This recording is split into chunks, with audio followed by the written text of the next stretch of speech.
In this module, we're starting at the bottom of the stack. We're going to start with numbers.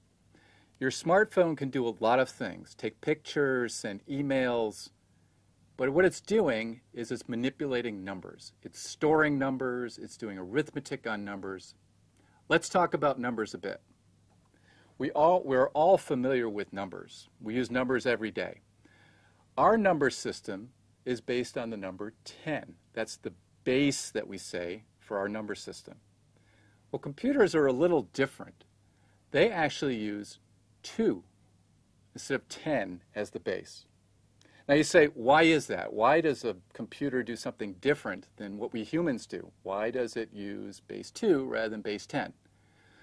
Well, the answer is, when you're designing a system, a computer system around base 2, you only have 2 values in each position. You only have 0 or you have 1. With base 10, you've got 0 through 9.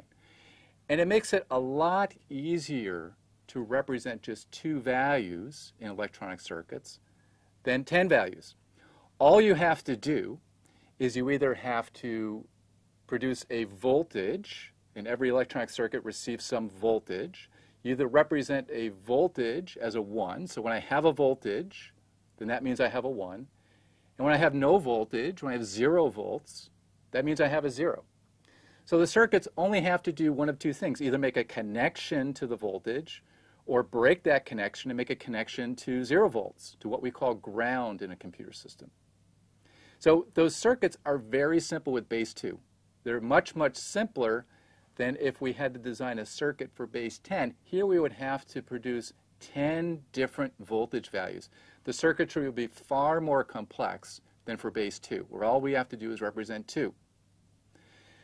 Now you're saying, and I can hear you saying, that, well, you know, I need to have more positions in my system, in my number system, for base 2 than base 10 to represent the same number of values.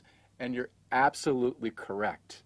For base 10, if I'm representing 0 through 9, I just need 1 position. For base 2, for binary, I will need 4 positions to represent 0 through 9. So I have more circuits. I have to have 4 of those circuits rather than just 1 in base 10. But the circuits are far simpler than the base 10, that single base 10 circuit. So when you're looking at, if you're an engineer and you're looking at the trade-offs between performance and power and cost, having more of those simpler circuits in base 2 wins out over having that single complex circuit in base 10.